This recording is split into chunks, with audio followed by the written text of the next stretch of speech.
नमस्कार दोस्तों, जैसा आप जानते हैं हरियाणा में मनोहर लाल खट्टर को सीएम पद से हटाकर नायब सिंह सैनी को हरियाणा का नया सीएम बनाया गया है। तो यह पॉलिटिकल स्टंट क्यों किया गया है, क्या आप इसके पीछे के कारणों को जानते हैं? तो चलिए बिना किसी देरी के वीडियो को स्टार्ट करते हैं और वीडियो में टोटली डिस्कस करते हैं। तो सबसे पहले तो आप जानते हैं कि हरियाणा में अभी तक बीजेपी और जेजेपी की एक गठबंधन की सरकार रही है जो लगभग 4.5 साल तक चली।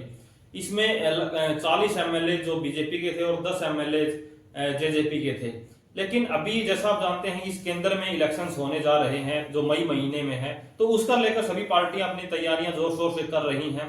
और उसके चलते बीजेपी और जेजेपी को भी हरियाणा में अपने एमपी डिक्लेयर करने थे, अपने कौन कौन इलेक्शंस लड़ेगा वो कैंडिडेट डिक्लेयर करने थे। तो इसको लेकर के दिल्ली में एक बैठक होती है और उस बैठक में बीजेपी जेजेपी को एक भी सिंगल सीट देने से मना कर देती है और बीजेपी का कहना होता है कि हम 10 की 10 सीट पर लड़ेंगे।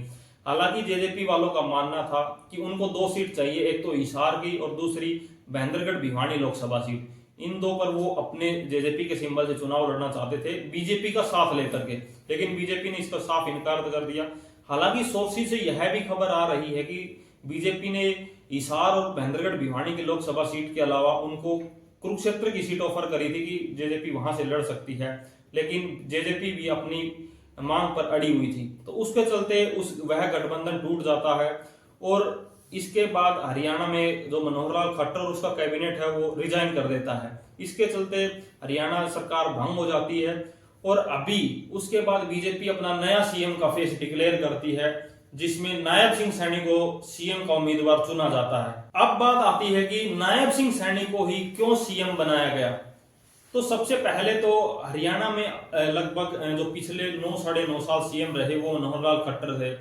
लेकिन मनोहर लाल खट्टर, ऐसा कहा जा रहा है, बीजेपी का खुद के लीडर्स का कहना है कि मनोहर लाल खट्टर की वजह से हरियाणा में एक एंटी बीजेपी कुछ एलिमेंट्स दिखने लग रहे थे।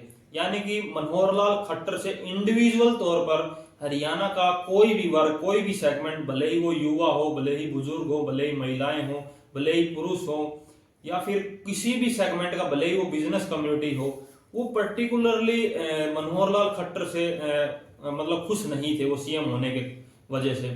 दूसरा इसमें कि मनोहर लाल खट्टर का खुद का इंडिविजुअली ऐसी पर्सनैलिटी नहीं थी, नहीं दिख रही थी हरियाणा की पॉपुलेशन को, या उनका खुद का ऐसा ओरा नहीं था कि उनके दम पर बहुत सारी सीटें आ रही हो, बहुत सारी इलेक्शंस बीजेपी जीत रही हो। तो उस एंटी इनक्यूबेंसी यानी कि जो एक गैर विरोधी, जो गैर बीजेपी विरोधी एक लहर थी, उसको खत्म करने के लिए बीजेपी ने मनोहर लाल खट्टर को उस पद से हटाया और नायब सिंह सैनी को लेके आए। अब बीजेपी खट्टर को हटाने के पीछे का कारण तो आपको समझ आया, नायब सिंह सैनी को लाने के पीछे क्या कारण था। आपको पता होगा कि हरियाणा में जो वोट बैंक है वो जाट डोमिनेट हरियाणा स्टेट है। यहाँ पर लगभग 27% जाट कम्युनिटी है और अभी तक मोस्टली जाट सीएमसी रहे हैं। तो बीजेपी का आपको पता होगा कि जो डोमिनेंट कम्युनिटी, भले ही वो डोमिनेंट कास्ट हो, डोमिनेंट रिलीजन हो, उससे हटके बीजेपी ने अपना जो पॉलिटिकल स्ट्रेटजी बनाई है। जैसे यूपी में देखे तो पहले मुस्लिम यादव का कॉम्बिनेशन रहता था, बीजेपी ने उसको तोड़कर एक नई पॉलिटिकल स्ट्रेटजी बनाई और इलेक्शंस भी जीते। ऐसे ही इन्होंने हरियाणा में भी नॉन जाट को सीएम बनाकर, पर्टिकुलरली सैनी कम्युनिटी को बनाकर, उन्होंने जो ओबीसी कम्युनिटी है और जो ओबीसी कम्युनिटी प्लस जो जनरल कैटेगरी में आते हैं जाट्स के अलावा, उनमें अपना पॉलिटिकल वोट बैंक है वो कंसोलिडेट किया है, उनमें अपना पॉलिटिकल वोट बैंक उन्होंने मजबूत किया है। और हरियाणा में अगर बात करें तो लगभग 8% सैनी है और कुछ सीट्स में, कुछ मतलब डिस्ट्रिक्ट्स में इनका काफी कुछ इफेक्ट रहता है, जैसे कुरुक्षेत्र, अंबाला, यमुनानगर, रेवाड़ी, इन डिस्ट्रिक्ट्स में सैनीज का काफी कुछ मतलब वोट बैंक में ठीक ठाक शेयर रहता है। उसके अलावा भी जो हरियाणा से एडजेसेंट डिस्ट्रिक्ट है यूपी के, जैसे सहारनपुर, वहां भी इस कम्युनिटी का ठीक ठाक बोलबाला रहता है।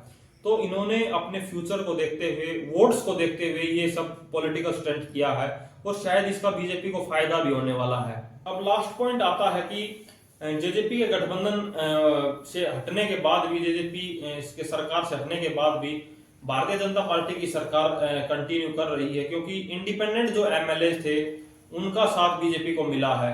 और ऐसा भी खबरें बता रही हैं कि कुछ जेजेपी के जो विधायक थे चुने हुए, वो भी बीजेपी के टच में है और वो may be in the upcoming time वो बीजेपी में शामिल हो सकते हैं, जो बीजेपी के लिए काफी बुरी खबर है। तो अभी तक की यही अपडेट्स हैं। अगर आगे कोई कंक्रीट अपडेट आती है तो हम आपको जरूर बताएं। आपको वीडियो कैसे लगी आप कमेंट बॉक्स में बता सकते हैं। Thank you.